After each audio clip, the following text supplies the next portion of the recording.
Some of these individuals have like memories, what's been done on a craft, the objectives of what they can remember. Most of them do not have memories that are very, very explicit. Some need help with memory retrieval. What we've done is to set up a situation in which we don't allow anyone to undergo a surgical procedure that has had previous hypnosis.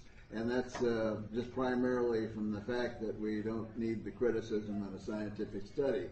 However, if the information that is retrievable is to be had, we give that person the choice following the surgery procedure, and we refer them to a qualified specialist in that area.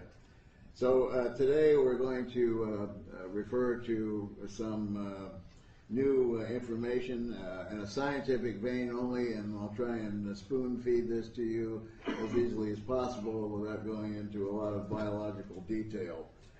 Slide 1A in the press packet will show a picture of what one of these objects looks like.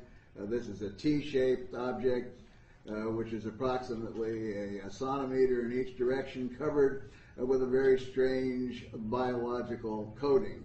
A coating that is so strong that when the object is freshly removed, you can't cut through it with a surgical blade. The next slide is slide 1B. It shows another kind of an object that we removed, another metallic rod, which is also covered with a like similar dark gray impervious membrane.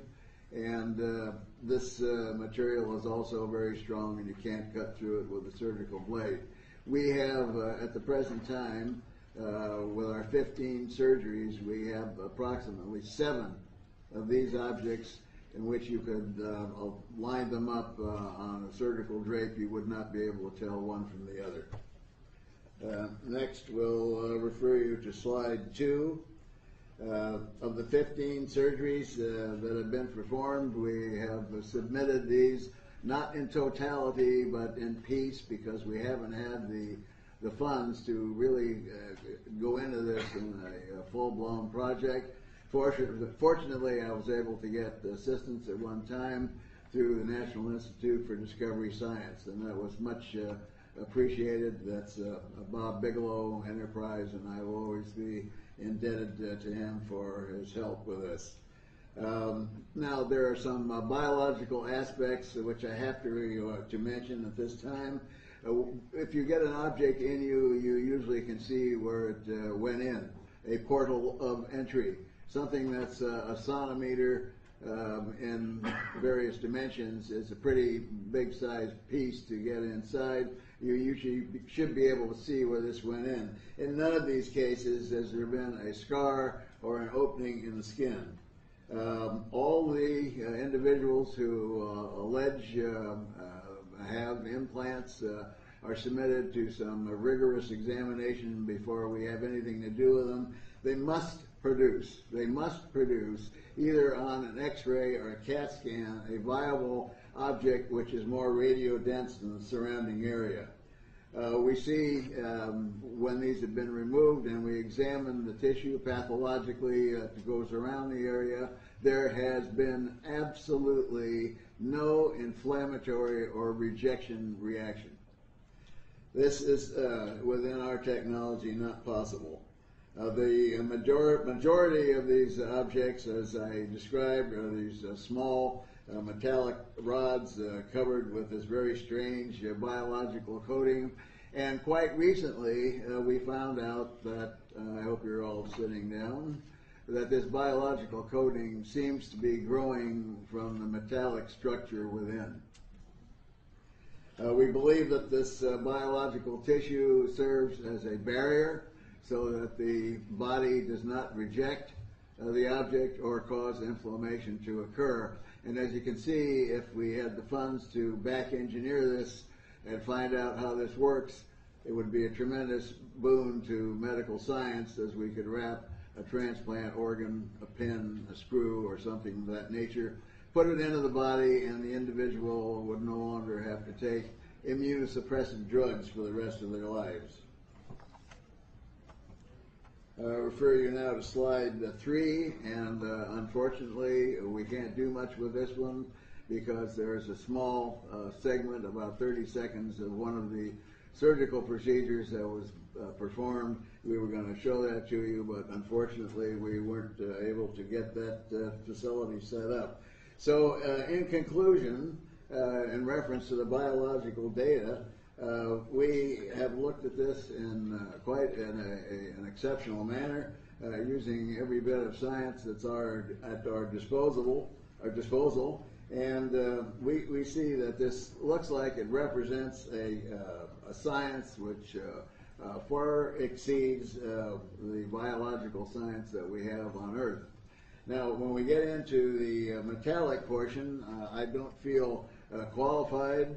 I had to learn the small amount of metallurgy that I did in order to continue the work. But we're very fortunate today, ladies and gentlemen, to have one of the leading metallurgical sciences with us that has worked on the project, our chief metallurgical science, Dr. Alex Mosier. If I can have you come up here, Alex, and you can take it from here.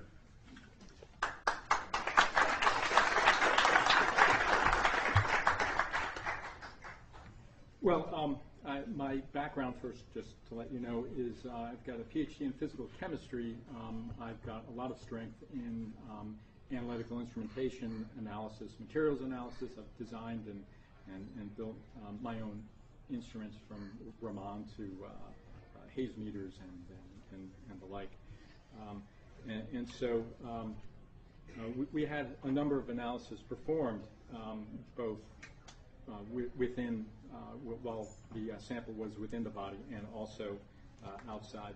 Now, I'm going to refer you to the PowerPoint presentation that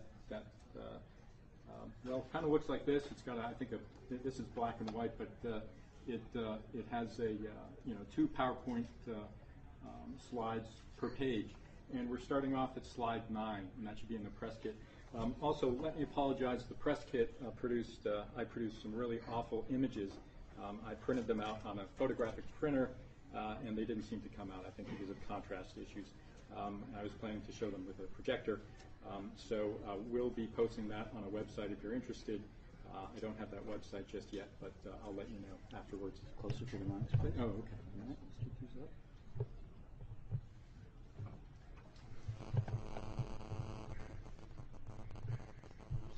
It's right on. Oh, I see the problem. No problem. Right. All right, you get a little closer. Okay.